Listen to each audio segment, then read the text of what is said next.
So I'm going to invite up Elisa Wood, if you would mind just taking your seats and making room. The other breakout room is going to be coming in shortly. So we do need your help for this last session. This is an important one. This is where we get to debrief on the day. This is where you're going to be able to provide your feedback. You're going to share your key takeaways. And we're going to be able to leave this conference with a clear direction of what we want to achieve by this time next year. So that's the plan. That's the bar. And Elisa, would you please kick us off? With introductions. Thank you so much, first of all, everybody, for coming, for staying for the last half hour. You are the heroes. It's been a great event, and we're already deep in planning for 2020, so please stay tuned. I wanted to introduce my panelists because they're all really special people. And I kind of just want to say a little bit about them and thank them because they've all had a hand in this conference.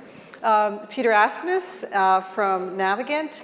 We have our own title for Peter at Microgrid Knowledge. We call him the Wikipedia of microgrids. You'll probably see he's quoted often. If you want to know anything about microgrids, go to Peter. I'm not going to give out my email address. Mark Feasel, we throw the word thought leader around a lot in this industry, but this is truly a thought leader. I hear him speak often. I talk to him a lot, and I always walk away going, that was really interesting. So if you want to hear something interesting about microgrids. and Mark is the vice president of Smart Grid at Schneider. And then we have Matt Roberts, and many of you probably watched the energy storage industry rise, the conference grow and grow and grow for the energy storage. Well, Matt Roberts was instrumental in that. He's now a consultant, managing, I'm going to get your title wrong, I'm sorry. Okay, managing director of Prospect Hill. But you know what? It's really exciting that he has now taken an interest in microgrids. So we're happy about that. So I will turn it back over to HG, I think. Is HG, are you? Where did HG go? He's over there. I can't see. I know. Quieting down the group in the back. It was my fault. I made people introduce themselves right before the panel. This is a learning curve, constant learning curve. Excellent. Are we ready? Yeah, we're ready to go. All right, so I challenged this group here to do two things. Number one, in their introduction of themselves, is share with you what their greatest takeaway is going to be from this conference. Number two, to provide a question to you that they would like to engage with you on in this last discussion. So I'm going to start it off, Peter, with you. What's the memorable takeaway from Microgrid 2019 that you will remember? Oh, I drank too much that night. No. What I'm going to say is perhaps slightly self-serving, but not entirely. I think we just had Tim here on the panel. The more I think about it, and I want to credit him with some of the research about the preventative the PS, whatever the new acronym is for preventative shutdowns. But I really think that is going to make California the #1 state for microgrids in the US and among the leaders in the world. You could argue it's perhaps already there, but I think it's going to really just push it over the edge because as we heard, 15 potential shutdowns, 2 to 5 days, each shutdown. How can California, the sort of Silicon Valley, the digital economy, all those things, how is that going to work? So I think the more I think about it, and we'll see what happens this year, I'm not hoping for disaster by any means, but I think that's just going to, start this microgrid market. Now it's going to be focused on critical facilities, but it's also going to drive communities. In my own community, the fire station, the water district, we had a power outage February. There was literally a fire above my home on the ridge, so that kind of freaked me out personally. So I think that's what's going to do it. So California is going to jump to the #1 spot of microgrids. All right. Thank you, Peter. Right. Mark? Hey, so this is my third year here at Microgrid Knowledge. And what really has struck me is I think back to where we were 3 years ago. Most of us bending business models or technology to make microgrids work. We were solar developers and battery developers thinking about how to change a PPA or technology providers thinking about how to use the SCADA we built for something else to modify it for this platform. And I look to where we are now and walking through the vendor halls, and I see products that are developed for this market specifically. I see business models that have emerged, so energy as a service or financed microgrids. Several exciting announcements today, some really marquee players in the space today. I see participation from some of the largest EPC companies in the world. The folks that have built our last grid are really taking interest behind the meter. And so I think you put these things together and you have an industry now that is poised for growth like never before. We've got the right bricks in place that we actually can build this in a cost-effective way and in a way that it's going to create this kind of next generation of energy for us all. Thank you. Matt? And I think for myself, I'm glad you mentioned some of the work I did with energy storage as well. I've been fortunate to work in DC for most of my career, which is a place where you can talk in the abstract. So I definitely have an abstract answer to this. A lot of what I saw, especially during that opening workshop, was a lot of people saying, how they really refusing to settle for good enough. It reminds me a lot of, 2006, the solar conference was here in San Diego, and it was sort of this launch point for this kind of expansion in the industry. And a lot of the conversation there during that event was refusal to settle for what is good enough. Same thing happened in the energy storage industry when I got involved in 2011, 2012. That was the same mentality, walking in going, we have a solution, we know what we're doing, we're bringing value to the table, and just because it was done a certain way before doesn't mean it has to be done that way in the future. So hearing people talk in those terms, willing to stress test what is accepted as the status quo, challenge that, look for ways to build upon that, I think is a really valuable thing to see in this community. And I think it bodes really well for the continued expansion and rapid deployment of these systems. Thank you, Matt. I appreciate that. And I know Scott jumped out for a second, but I think his team can do this. Can we go to the Slido page? See if we can go there now. I did put up a slide here. Most important takeaway from today. Just don't think today, think the conference itself. Don't just see it as a takeaway, but see it as an opportunity to share some coaching. This is a team effort to move this on as an industry, and this is the group that can do it. So what does Microgrid Knowledge need to do for 2020 to take us to the next level? Matt, I think you had a question that I think would spark the question round here. Share your question that you had for the audience. Yeah, I think just in a very practical sense. I mean, these events are really important, not just for getting together, networking with everyone, hearing some new ideas, but, just the practical kind of, how things are structured. You want to see more of this, you want to see less of this. Those types of things really help the organizers, continue to make this the epicenter of what's going on in the microgrid industry. So that type of feedback seems kind of blasé, but is incredibly valuable to them so that you can get the most out of your time, your commitment to being out here. You're taking 3 days out of your life. That is really appreciated by the organizers, but they also want to make sure you get the best 3 days you can. So all of that feedback is incredibly helpful. Good. Mark, what is a question that you have for the group? Mark is on the advisory board, so it's great to have him on this final panel so he gets to really hear and absorb the feedback and discussions. Would the other advisory board members who are here in the room please stand up? Do you have any other advisory board members here? Let's see who's in there. I see Don, you're here. You probably get on that team. All right, so we do have representation from the advisory board here with Mark, so I'm glad that worked out. So what would you say, Mark? Yeah, absolutely. So, this is a transformative time in our industry. I know that because of the kind of people that, are coming around these projects and being attracted to our company. The kind of folks that quite frankly, are looking, to be inspired to do things to change the world. And I don't think the electricity business has been, in this spot for a long time. I think most of this industry has been kind of originally built by the utility segment, engineering firms, manufacturers, et cetera. Maybe the groups of folks that, quite frankly, haven't shown the degrees of diversity or the degrees of innovation in this space that the next 20 years will afford us. So my question to you, and maybe it's my challenge to you, is, what are you going to do to really take advantage of this time? How are you going to transform your companies?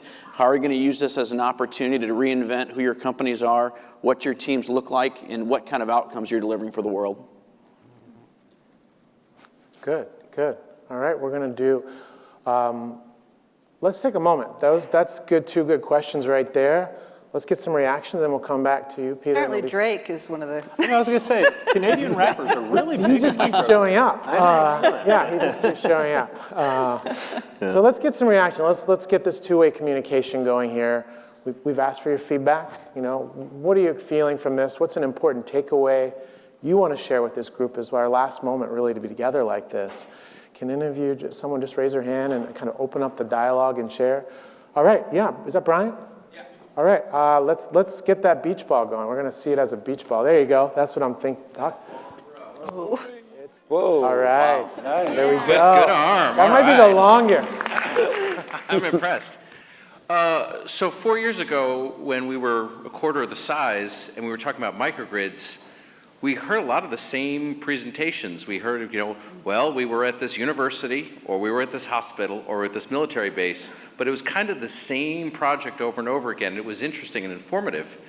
Compare that to now, where we're hearing, at this conference, we're hearing about some really amazing projects like that, but then also some utility scale microgrids. John Westerman spun a great yarn about his home microgrid and everything in between. So I feel like one of the main takeaways of this year is that we're finding new ways and new markets where we can make microgrids work, and that is a very good thing. Thank you. Yeah, that is inspiring. Definitely a lot more topic options than before. What else do we have? Or takeaways, or moments of inspiration, excitement, some good suggestions? we'd love suggestions too, like we'd like to see more, or we'd like to see less, or it helps us a lot in our planning. Yeah. I like the question, who wasn't in the room that should have been in the room?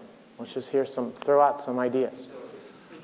More utilities, insurance, regulators. Regulators, got a big, legislators. I heard two. Let me hear over here. More storage.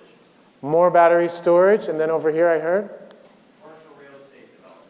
Right, end users, commercial real estate developers in the room. Yes? Residential real estate, property owners, big CCAs, figuring that piece out. This is what a real work cloud looks like when you do it without Slido. That's true. Any others? Any others that we're missing that come to mind? Anything that comes to mind there? Financiers. I'd like to see maybe some, and Matt, you do a lot of work on the kind of understanding the political framework of things. How do we get the governors' teams in the room? Because they impact the regulators, selection of regulators that then impact the utilities. How do we get them in a room like this to inspire them with this conversation and why it's important? Yeah, I think the big thing for getting politicians involved is recognizing how opportunistic they are. And I don't mean that explicitly as a bad thing, but it is not a great thing. And identifying what that opportunity is, and it gets back to value proposition. The same way you pitch a microgrid to a hospital is the same way you pitch a speaking opportunity to a politician. Here's why it's good for you. Here's possible things you could think are a threat to it. Here's why those aren't a threat to you. You need to be here for X, Y, and Z.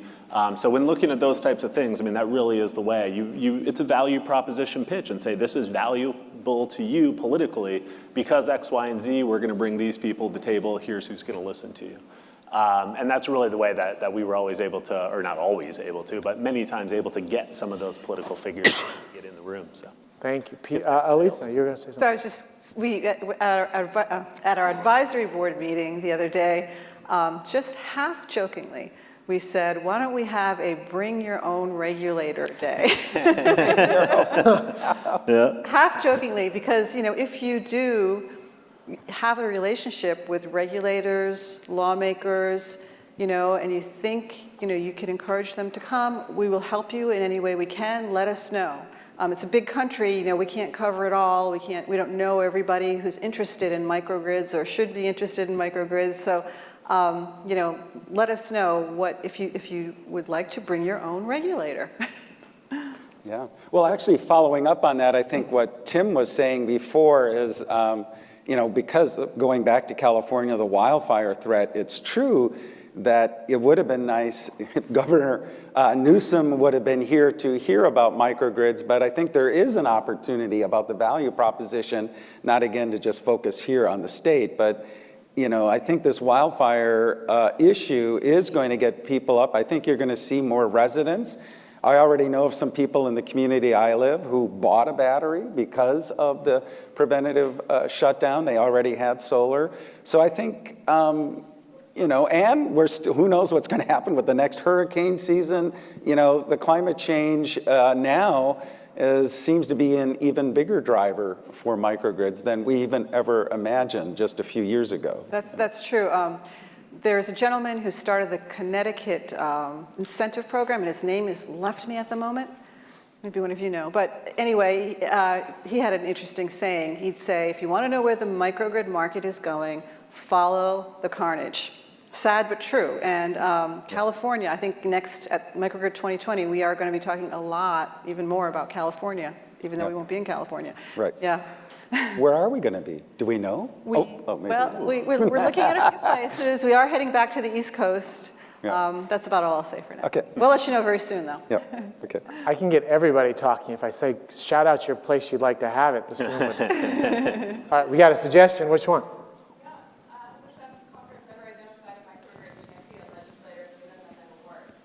I like that idea.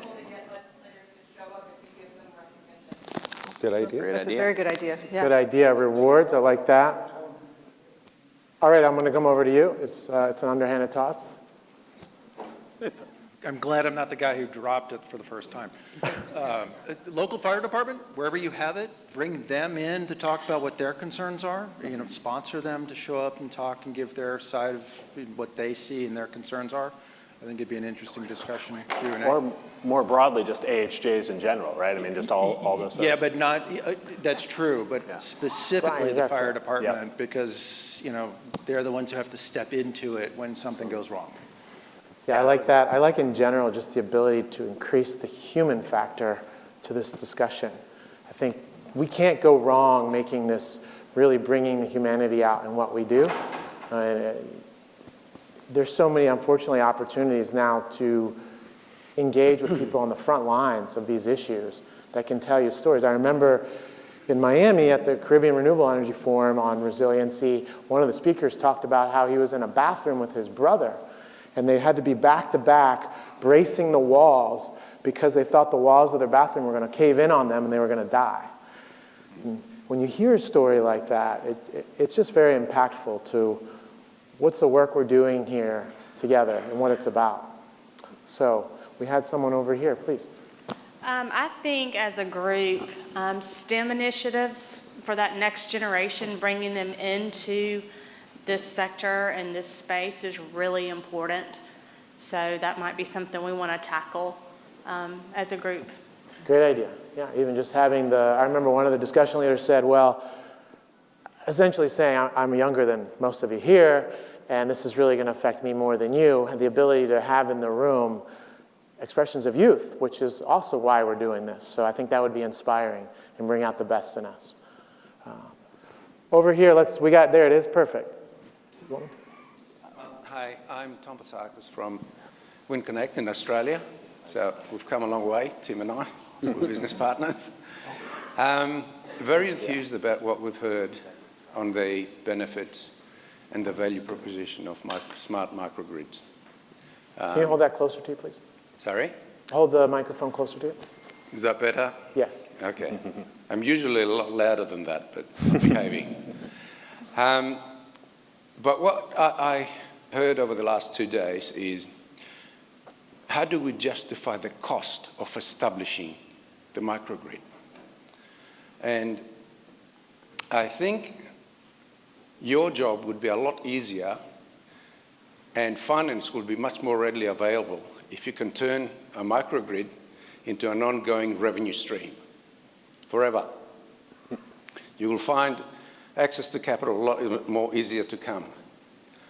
And the way that we do it in Australia is through the creation of a private network. It doesn't work always, but in many occasions it works. So I think perhaps your audiences would be very keen to hear, in finer detail if you want, on what the possibilities are. Thank you. Yeah, I think that's a big thing. There is a lot of focus on cost, and similarly in solar and in storage as well, we've had these conversations where how do we move it to the conversation about value? The conversation about value is a much more interesting and complex one, but it also gets back to, why we want these solutions involved.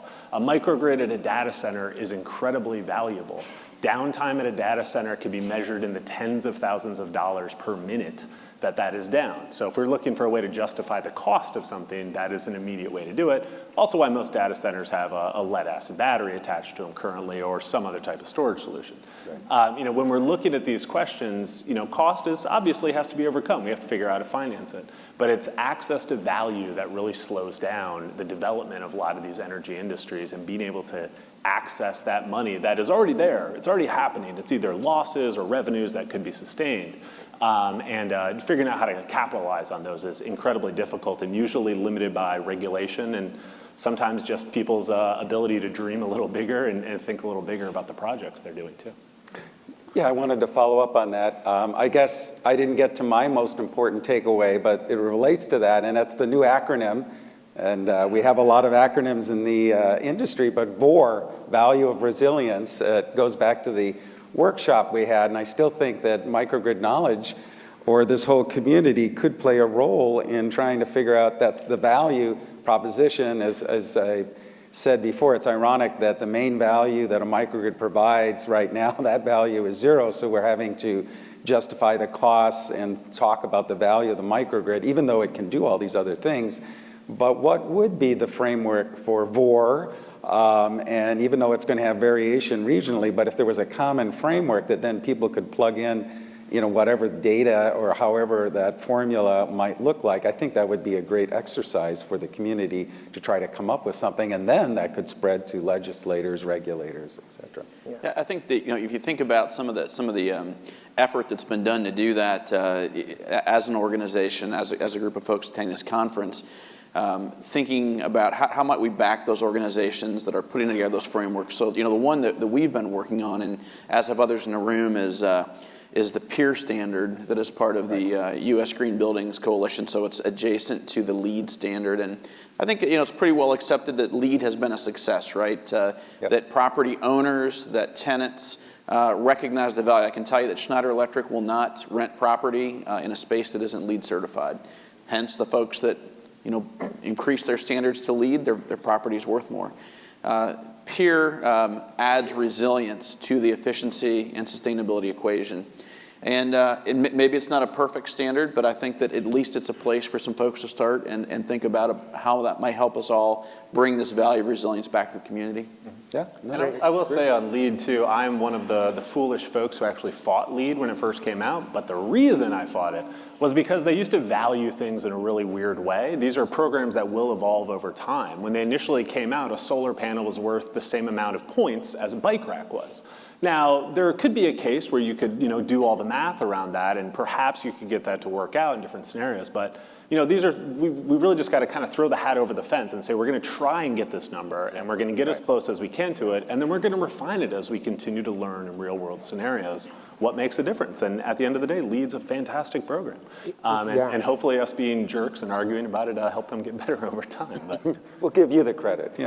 No. You I think have two this. tasks. You have to bring your own regulator, and you have to come next time with VOR settled, please. There you go. Yeah, come next time with your 3 top metrics for valuing VOR. And right now, I think I heard different metrics throughout the conference. Is it, power per day? Is it number of days of uptimes? Its response? What are the most, critical metrics to determine VOR? And let's have a debate about that, because that starts to form the basis of some combined agreement on what are the cornerstones to a value of resiliency conversation. And then we start talking the same metrics versus this nebulous term of value. It's kind of where we're stuck a little now. I think that would be helpful. I think, Mark, your point about PEER, this is something that could transform this group. If you look at what happened to LEED to buildings, it's unbelievable what it did. It took an idea and made a multi-billion-dollar global industry because it just created a common language for people to work off of. That's the potential that PEER has, and I will tell you from knowing the organization a little, now they need your help. So I would encourage you to do your critical thinking on whether you feel that's a good way to go and look into that organization, because that was a really smart idea that has plenty of room for traction. Yeah. So in addition to VOR and bring your own regulator, there's another thing that I've been thinking about a lot for the last 2 days as I've listened to everybody speak, and that is it seems like green energy renewables are both a way to spur microgrids and also a way that may stymie microgrids. And what I mean by that is it seems like we have a strong push now for 100% renewable energy. It's coming, from the bottom up, basically. And many microgrids use combined heat and power, which uses natural gas. And it seems like, everybody knows this is a problem, but I don't know if the industry is really doing anything or dealing with it in any way. I'm not sure what the solution is, but it seems like we need to start somehow educating people again. I mean, I've been writing about combined heat and power for like 25 years or something, and always we're trying to educate people about combined heat and power, right? Yep. Peter and I used to work together at Platts many years ago. 30 years ago. 30 years ago. And but it seems like we somehow need to make clear to people that there's real value there, that it's efficient energy, that it's actually, saving on fuel use. And I just don't think, I think that's getting drowned out or lost somehow in the drive for renewables. So I'd be very curious what everybody thinks and if you have any ideas on what needs to be done. We have a comment right here. Julieta, could you please help me with a pass over to this woman here? And the cube is over there. So that's the cube right there. If you could pass that to Julieta. Great, Julieta, there we go. I just have a really quick comment. I think you're onto something with the bring your own regulator, but there has to be a way to avoid conflicts of interest. So for example, we're from Rhode Island. There's maybe 15 or 20 companies working in the space, and there's 3 public utilities commissioners. If we sponsored someone, they wouldn't be able to accept it. So I'm wondering if there's a way to do like almost an anonymous sponsorship or something. That way we can get regulators here, but they will be able to accept that sponsorship without a conflict of interest. So we've been kind of talking in a very preliminary way about something like that. I don't know exactly what it will look like, but I know that's sometimes an issue, and it varies from state to state. In some states, they can take travel money, sometimes some they can't. And so, yeah, it's a very good point, and it is something we're thinking about, and any suggestions are appreciated. Yeah, over here. So if we could do a pass from you, let's say, oh, here we go. We're going to go that way. There you go. I got the other. On that last comment, there's a couple other organizations we belong to, and some of the things that they'll do is they'll give a government rate, an industry rate. So that might be something you might consider, to give a nominal amount for the government person so that they could get here, because they have different budget restrictions. So, and We actually do have a government rate now, but it seems like we need more than that. Some places, they have no travel budget at all. Yeah. And then one other comment to stimulate more interest. I think that there's a few organizations that this organization might be able to tie to that would enhance the knowledge base and then the push and the movement. One would be with the IBEW and NECA organizations. That's the International Brotherhood of Electrical Workers and the National Electrical Contractors, and then that's good for your union markets. There's another organization that's more for the non-union electrical contractors, and that's the ABC, Association of Building Contractors, I think it is. Those 2 organizations might be beneficial to reach out to, and we can help with that if there's somebody that wants any assistance there. That's good advice. Thank you. Thank you. All right, other comments right here in the front. You've got one too. Go ahead. Well, I was kind of going to say what he said, have a special rate for regulators and actually customers too. I've heard folks mention that be good as this conference grows to bring customers in as well. But I would argue that the rate for regulators could be free. I mean, they don't have to necessarily pay anything. We can subsidize it through our conference registrations for the rest of us. And maybe that can help to also subsidize their travel if their travel budgets are constrained as well. I think you're absolutely right. I think it has to be free for them, yeah. Yeah, and NARUC will be a great partnering organization. They've figured out how to make this work for regulators to get places. Let's see, you had a comment right here in the front. Could you flip me that to me? Or here it comes. Hi, actually, we have heard a lot of success stories. I would like to hear some more horror stories as well, because you see the success, but you actually learn a lot from the failures as well. So I know there have been companies that are doing it for 20 plus years, so a lot of horror stories definitely are there. Would love to learn more. You should have seen the slide presentation yesterday. There was some solar panels on fire. It was Yeah, we found it's a little difficult to get companies to come up and talk about their failures unless they were such public and focused upon failures that they already did some kind of thing. I really don't want to pick on, well, actually, you know what, it was really brave of them to do it, so I will pick on them a little bit. SNC Electric had a fire at their factory in Wisconsin. It involved batteries. It wasn't started by batteries. And they really wanted to get out there and talk about it. And so they did a full report. Here's what happened. Here's everything you need to know, in the hopes that people would learn from it. And it really is valuable, but it sometimes can be tough for companies to step up and tell that story. So.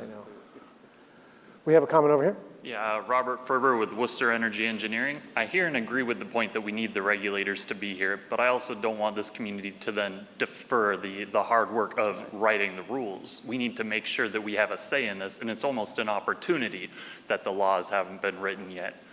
90 to 100% of the content at the conferences I've been to have been on technology, so I would really encourage every member here to do the hard work, and that's write the laws that will govern how these systems work. Great point. If they come, we got to do the homework and have things that they can use and vet. Great point. Okay. Any other points back here? I've got the cube right here. Anybody over here want to share some point? A good takeaway, note of encouragement. How's microgrid knowledge doing? Was this worth your time? I'm not going to answer all that, but but the CHP portion of the project, I think. Oil and gas definitely has a big play with CHP, potentially with microgrids. I mean, here in California, per segment, oil and gas represents the largest electrical load per segment. I mean, we're talking 20 megawatt consistent 365 loads is pretty common, especially in Kern County area.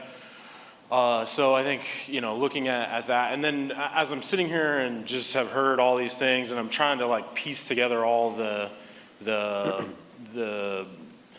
programs that I know of, and it just, something that just is unsettling to me is that, as we progress through time, the utility will roll out a program for utility solar projects, right? And those solar projects are scattered throughout the area.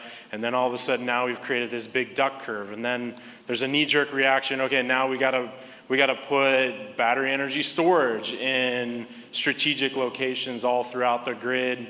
And there really was not a thought process of how to couple those two things together at critical points. And we're talking, a 40 megawatt, 80 megawatt hour battery into a substation, and there could be an adjacent 200 megawatt solar farm, and like, why haven't we coupled those two things together? And I think transactionally it's been complicated, but also how they just have rolled out over time. So I think moving forward, what I'm taking away from this conference is really, talking back to my parent company, Duke Energy, and, we have a huge asset of distributed generation throughout North America, and really just looking at key areas of infrastructure and trying to line things up better in the future, because I think we're way too reactionary. We need to be a lot more progressive. Thank you. Interesting. All right, let's go back up to the panelists with your ending remarks, just takeaways for the audience, things that you'd like to share. Let's start with Matt, if you don't mind. Yeah, well, first I just want to thank everyone for showing up and putting in the time and energy that it takes to make something like this successful. And I think that the question I hope a lot of people ask themselves as they walk away is really what makes a microgrid more valuable than the sum of its parts? You know, we can do frequency regulation with a battery. So yeah, a microgrid can do frequency regulation, but I only need that one asset to do it. So you know, how can we look at all these things coming together and why does it add up to more than those individual pieces, and really quantifying and articulating that value? That is the value proposition for microgrids. Those individual functions can be performed by a wealth of assets. Why is all of them together better than those individual pieces? And I think that'll help propel this conversation and keep moving the industry forward. Thank you. Mark. Great. So first of all, thank you very much. I think Microgrid Knowledge did a great job putting this together. So, good job.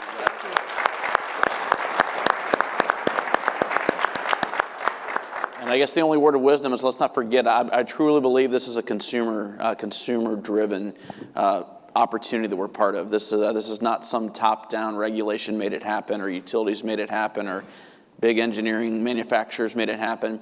This is consumers who probably for the first time in history really understand, or beginning to understand, how energy impacts their businesses, the safety of their employees, their supply chains, their ability to serve their shareholders and employees. Let's keep ourselves in the consumer's shoes as we think about addressing this market. Yep. Good point. Yeah, I would just sort of underscore, I don't think all of you were at the workshop, but you know, we track microgrids, I think. And we know it's incomplete, but we're up to, 26 gigawatts globally. You know, I'm sure we're missing a lot of projects, but it's amazing how far the market has come, I would say, especially in the last few years, especially since you've had your conferences. But I really mean more like the last 3 years, there's been a noticeable uptick just in, well, first of all, the number of conferences, and I do believe this is the best one, and I'm being honest about that. And I think what Mark's point about consumer, in some ways, I agree that we need to standardize that one of the themes, and I am going to be doing a report on modular microgrids, because that does seem to be a theme. But I think we also have to celebrate the fact that microgrids are so diverse. And that's the beauty. It's also a difficulty in trying to get your head around it. People always ask me, you know, well, how much does the microgrid cost? You know, like I talked to the local fire station, the local water district in my own community, and actually now I got them to all agree to get a bid and an estimate on what it would cost. Because I said, you know, what kind of battery do you want? How long you want it? But I think the diversity of microgrids, and I agree that renewables are preferred, but I also agree CHP, there's a role for gas-fired generation. And it's not just solar either. Particularly, there can be river hydrokinetic. You know, there's room for all of these resources. And the remote segment, you see more diversity because they're in remote areas. You see a lot more wind. And I think we should celebrate that diversity in the microgrid space as well. But I agree, you know, trying to standardize and be diverse, it's a difficult challenge. But that's also, I think, what we have to embrace is that there are different kinds of microgrids, AC, DC, I don't want to get in that argument, but you know, lots of different choices out there, so I have to throw that in there. Cause in trouble. Yeah. Yeah, I agree with everything everybody just said, and I just kind of want to circle back to what Matt started with. We really do appreciate your feedback. We're not just saying that. Some of the best ideas that we've implemented over the last 3 years were not the ideas of Kevin and I, but they came from others. And so we really do appreciate the feedback. I encourage you to email us, you know, and tell us your thoughts, any ideas you have. You know, we'd love that kind of feedback. And just want to say again, thank you so much for coming. I do believe this was absolutely our best event, and our next one is going to be even better. So I look forward to seeing you all there. And also,